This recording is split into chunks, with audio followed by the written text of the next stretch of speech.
I wanted to talk to you a bit about your voiceover work. Things like the monkey and the water margin. First. Oh, you can see what you're talking to now.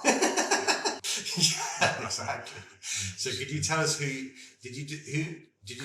Cow Chew. Cow Chew. Okay. Because I got a card from some kids and they said to Cow Poo. He was in his throat, I remember. Assassinate him. Exactly. Or something like that. I know that Miriam Margulies did you work with Miriam? Yeah, we'd worked in radio before that. Okay. But did you play off each other when you were recording? No. That's usually individual. Yeah. I mean, sometimes you'll have a group to do a number of different small characters, but otherwise it's you and the mic and the director, yeah. My ears have been burning all evening. Not without reason. Why aren't we ready to eat yet, my sister? Go and flog a cook or two while we talk. What a beautiful idea, your clever brother. Darling, it's a chance to mention, what we were talking about. Eh, Coco? Wonderful voice. Yeah. Well, she's sort of famous now for just telling stories on Graham Norton's show. Stories. Yes, the ones I've heard are all about herself. Yeah. They're extremely... Yeah, she just seems to extremely funny, extremely filthy. Yeah. Well, I fart a lot. I think I'm just like that. But I don't know why, but I think it brings people together. I like it. I like the fact that it's... You can just play. Yeah, that it's anonymous. Yeah. The sort of sick thing, it seems to be that you as an isolated human being have to connect to the persona on screen, on whatever it is. That actually, if you could do it anonymously and make a living do it, that would be better.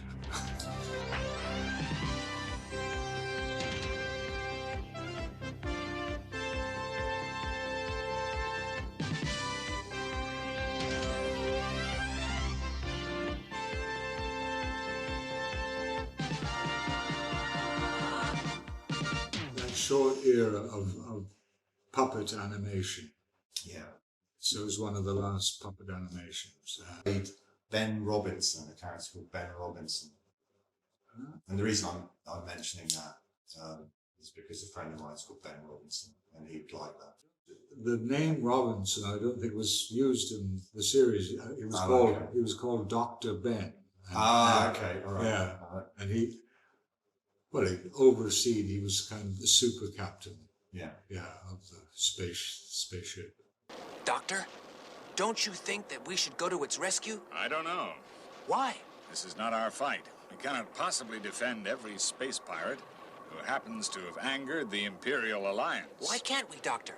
The ship is trying to escape. It should be protected. Can't we do something, Doctor? It doesn't stand a chance, Doctor. All right, we'll help. Take your fighting positions. Yes, sir. Is that a Japanese series? Japanese, yeah. It's a So Japanese it's therefore rewritten yeah. To roughly fit the movements. And we did have to tweak quite a bit of the dialogue. Through tweaking the words, I was directing the kind of dialogue for the thing. Laser blast fire!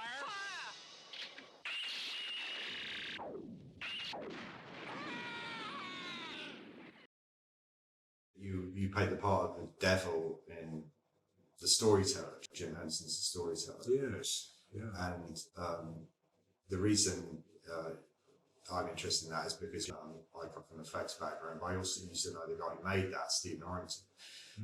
Did you work with Jim Henson on that? He was in for one session I did, and I worked with Frank Oz as well. Labyrinth. I think I was a Scottish dwarf. Right. Is he going to say it? Say what? You shut up!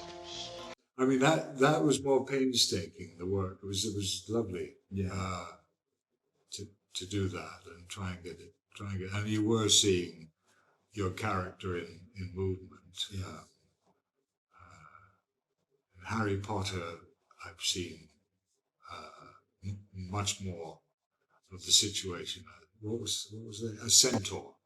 We had I don't know the name for it, but sort of photographs of you as you're doing the characters, so that they actually add that to Harry Potter. to the face. Yeah. And I worked on Harry Potter. Ah. And I was gearing up to sculpt a centaur, and then I quit and went and moved to Australia. How long were you in Australia? About 6 months. So I was working on Farscape, which was a Henson production, and the puppets, working for Dave Elsey.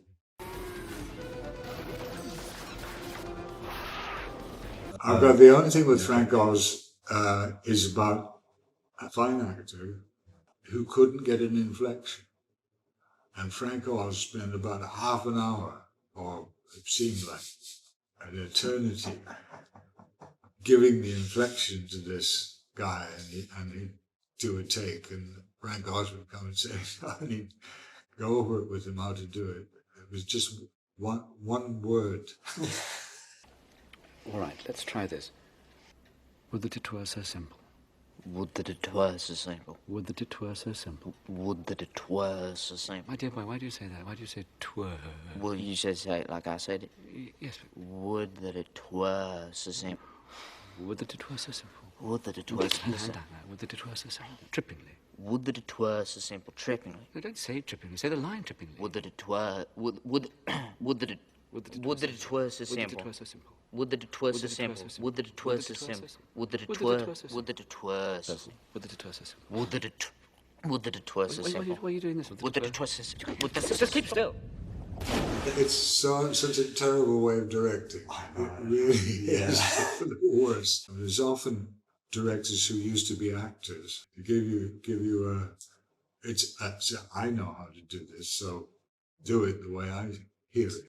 Gosh!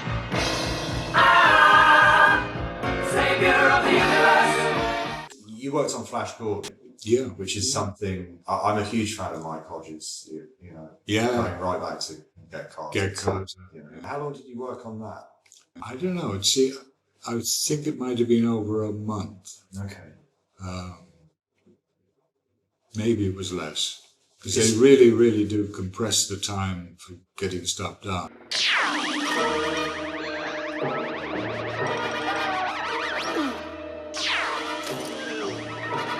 I know that Sam J. Jones, who played Flash Gordon, was redubbed.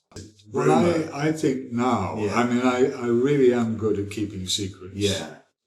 The deal was, and I didn't have to sign a piece of paper or disclosure or anything like that. I just knew that I was not supposed to say that I'd done the job. Yeah. But no, we did most of Sam's lines. You I did? did most of them. Oh, wow. Yeah. But some of his were so good. Yeah. And I guess one can say that my imitation of him was good enough that his line is there, the way he said it. Yeah. I don't know. Hey, this Ming is a weirdo. This Ming's a psycho. This Ming is a psycho. Who said that? I can't recapture it. Well, because the way he said it, yeah, he must, I think Sam, I mean, he was out of his depth entirely, you know. Yeah. But he did what he could, and so, somehow this natural thing came out.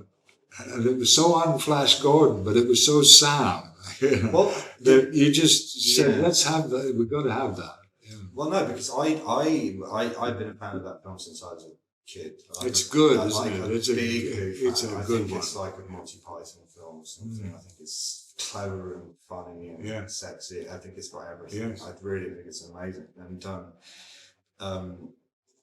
I was always like, I can't believe that he was redubbed. To find out now, I mean, I didn't know that. I was trying to find out because Mike Hodges said it was someone famous. I think maybe to throw people off. This famous actor. And I remember seeing Mike Hodges on stage saying exactly the same thing as you, that he loved Sam and he loved sort of working with him in the way that he delivered the lines, you know. and but I personally think there's this wonderful sense of like optimism to his performance and naivety. Naivety, yes, and yes. just kind of like, vulnerability. oh wow, what's going on? Yeah, I'm in space. I'm in space. Right? Yes. Yeah, exactly. It's sort of so much him, the actor, in that situation that he's just doesn't. Nothing registers around him. So the whole thing does feel like a dream. And I think his performance is great. I mean, I just tried to copy what I heard. I was hearing Sam and my cans. I hope this doesn't get anybody into shit. I really don't mean that. You know we'll never make that opening with nobody at the wheel! Now come on, you'll be blown to pieces, Flash! It's suicide! No! A rational transaction! One life for billions! Because I really didn't tell anything. No. Because I was saying this anonymity thing. That I love the fact that Beckett didn't want any publicity whatsoever. He didn't want the interviews or any of that. He wanted his work. And he didn't want people to meet him. And unfortunately, I didn't meet him because I probably would have done, although I might not have done what so many people did and gone up and said, you know, in Endgame, when Beckett hated that, he wanted to talk about cricket or anything except what it means. He didn't want to be, I am Samuel Beckett. Well, no, because part of what you do as any artist is a defense mechanism, isn't it? It's sort of like, well, initially... The business is going on about, come on, they want to know who you are, and in a way, this is what this is. But we are separate from that. I mean, that's something we've done, and it's done. I see it as especially now as a job. It's like, oh, I have to do it because there's the competition of everyone else doing it will swamp you if you don't. You see what I mean? Whereas previously, you're right. That's true. I have lived in a very fortunate pocket of time where I guess it was because I came in as an American sounding kind of guy at a time when Britain was going American and a lot of more American films were being made here. So there was an opportunity for an actor. There wasn't nearly so much competition. So I was able to find the job I loved and then do it and do it and do it and do it and get better and have enough things that I really cared about that when family came along and so on, I could do the range of things that it had enabled me to do, like, you know, dubbing films, recording audio books, and lots of voice work, and then get back into the theatre, as you were saying, that felt good. It felt good, and felt good and what is good go together.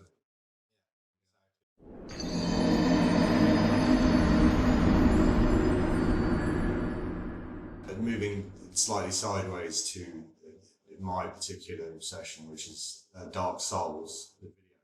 You recorded for Dark Souls 1, 2, and Demon Souls. The most well-known role you play now is called King Seeker Franked. Ah, hello.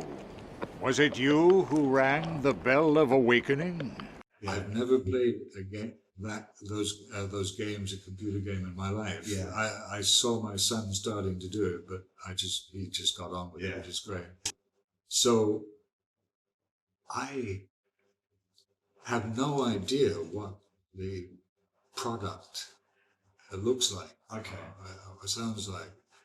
because at this end, I just have to see a character, read what the dialogue says, and then make it sound like that character said that thing. You're kind of just dropped into the moment there and then. I mean, I'm doing the guesswork. So is the producer, who's there. But then there's the creative team. They come over as a large team from Japan. Yeah.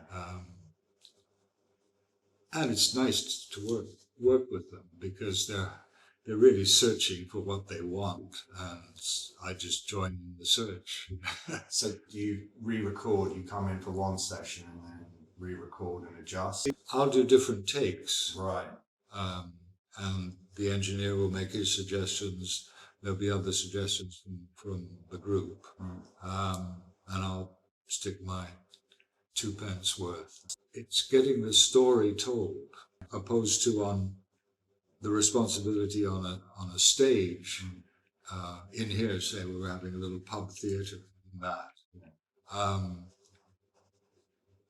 It just shrinks down to this particular way of storytelling, which is I pretend to be him or her, or him, and that's a game that we play, and it's one of the best games to play. And the spin-offs of radio and radio, television, streaming, all of that, but it is because it's capturing that really special thing, which is when we're in the same room, and it's only this time that you're doing it. So if you can translate that into a cubby hole with headphones and a little microphone there and a screen here and the engineer there and the director there, all the equipment about which I know nothing.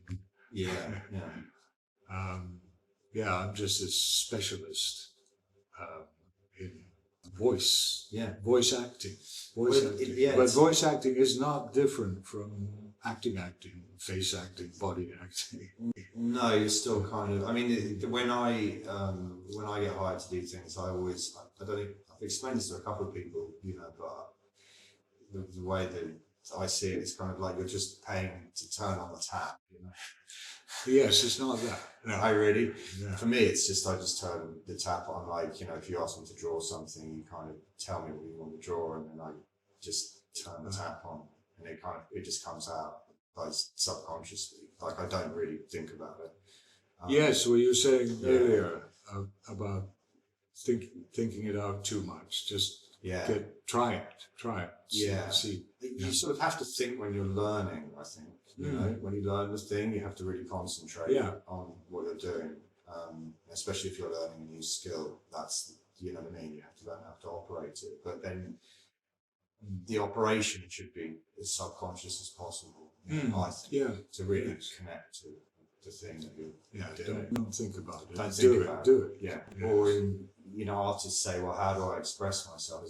You express yourself in everything you do. You could be drawing or taking a shit. It's out differently. Now you're talking. Yeah. It will still turn out differently depending on the person that's doing it. Well, Beckett said twice round the bowl and pointed at both ends. Many kingdoms rose and fell on this tract of earth. Mine was by no means the first.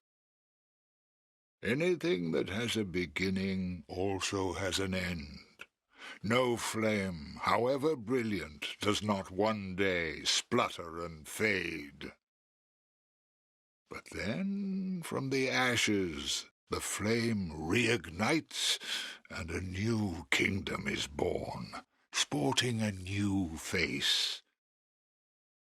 It is all a curse. It tells a story in quite an oblique way. Writing that you find on things, the descriptions of things, just listening to people describe the world around you. Chosen undead, your fate is to succeed the great Lord Gwyn, so that you may link the fire cast away the dark, and undo the curse of the undead. To this end, you must visit Anor Londo and acquire the Lord Vessel. Well, That's the sort of crap you get up to. well, yeah, because I was seeing the face and thinking, I don't think I'd have given it that voice if I'd been able to see that face moving. But because they compartmentalize, they'll get just my guess. I have nothing to go on. Yeah, it's interesting. I mean, you get it. There definitely is a problem with that technique, is you get these sort of ragged edges, if you know what I mean. Everything's less sort of kind of glued together, but sometimes that makes it more interesting, you know. And with that game's full of ragged edges. None of it makes sense, so it's sort of it's a horror game.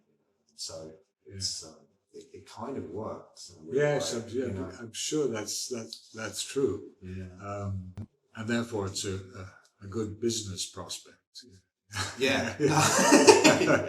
But I hate the business. This is the thing. The voiceover business. I hate the whole business. I like the work. Ah, yeah, of course. Dealing with the politics. Or the whole shitty thing, you know. The drama school and the casting. How many people have you got on your Facebook page? How many friends have you got? You know, how many followers have you got? I see your tweets. You know, you want to audition for this film? Well, make a selfie and send it in.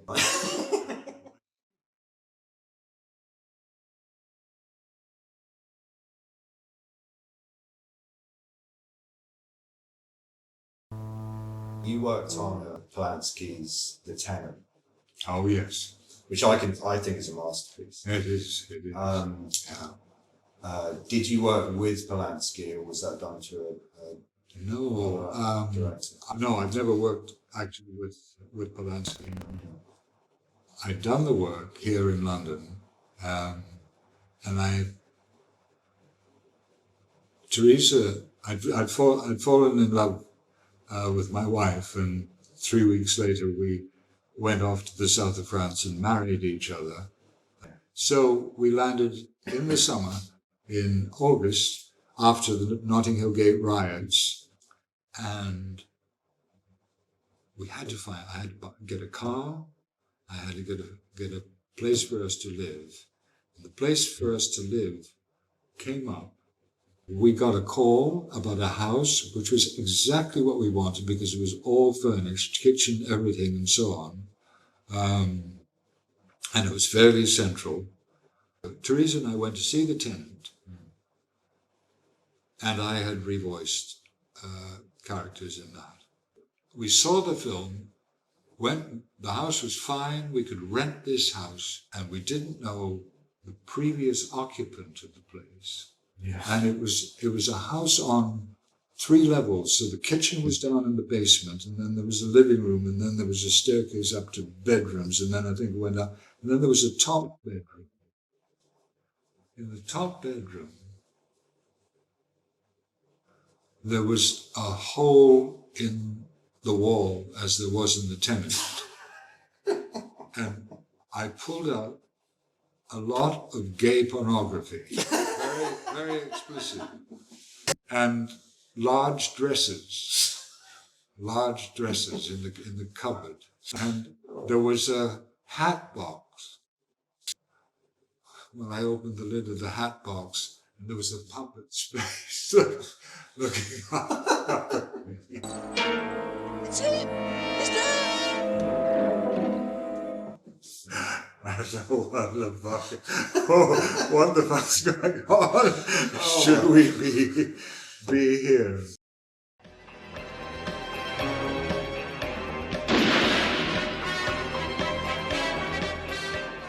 You were an unacknowledged Blofeld. Oh Christ! How did you find out that?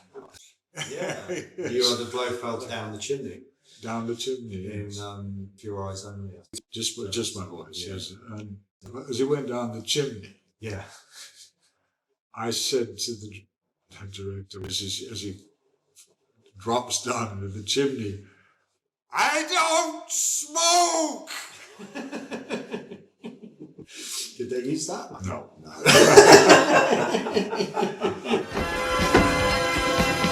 We can do a deal. I'll buy you a delicatessen in stainless steel. All right, keep your hair on. Put me down! Put me down! Oh, you want to get off? Mr. Bond!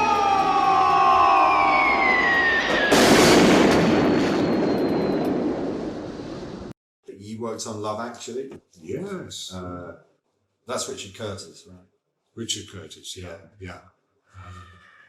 And I said, but that was quite brief. Okay. And I love the weaving stories. It was really beautifully done.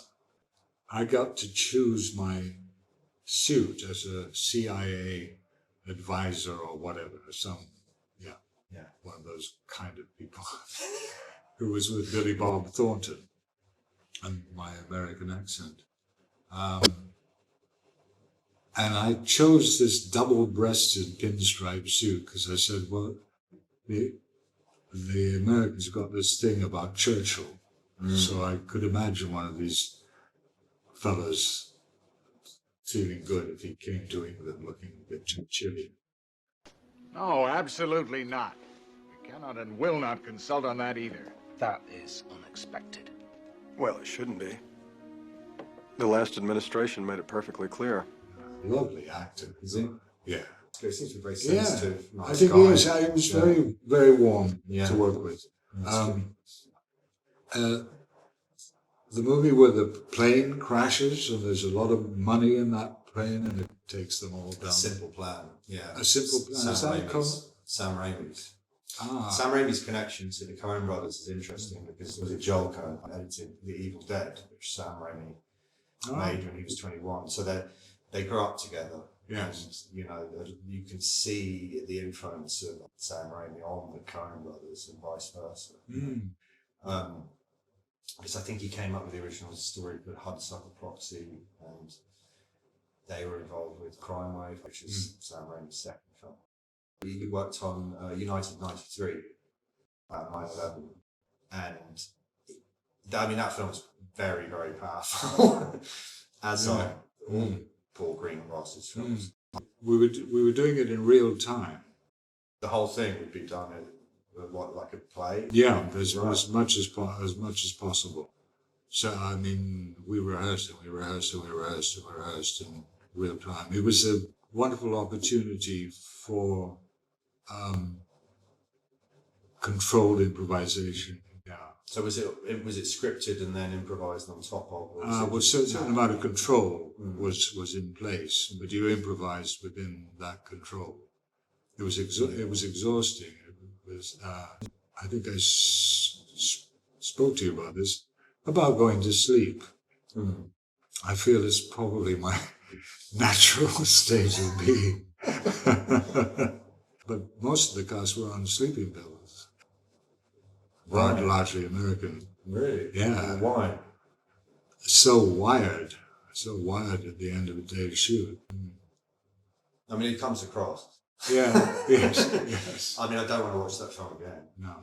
It's really upsetting, which is it's part of the point. Did you ever see the American television version where the heroes are waiting at the back, standing up and talking about how to get the bad guys? Really? Yeah, it's terrible. Are you joking? Oh my God. They're going to come gunning for me. It was a good film to be in.